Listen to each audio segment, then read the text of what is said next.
В Порецком доме культуры открылся новый кинозал, который появился благодаря федеральной программе Фонда кино. Проект начал действовать с 2016 года. За это время в Чувашии заработало 19 кинозалов. На закупку современного кинопроекционного оборудования для Порецкого клуба из федерального бюджета было выделено 5 миллионов рублей. Теперь кинозал полностью соответствует требованиям, предъявляемым к современным кинотеатрам. В нем созданы все условия для комфортного просмотра фильмов.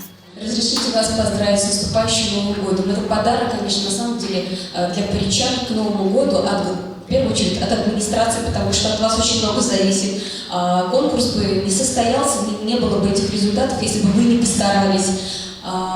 И, конечно, хочется пожелать всем, в первую очередь, здоровья, самое главное здоровья, добра, благополучия и счастья в ваших семьях. Берегите себя в первую очередь и своих близких. Это очень важно. В день открытия кинозала в афише значилось сразу 4 киносеанса, а первым показом стала демонстрация нового отечественного фильма «Огонь», рассказывающий героическую историю о пожарных и спасателях. В Порецком кинокартину показали одновременно с московской премьерой. Мы очень рады, что в нашем селе открылся кинозал.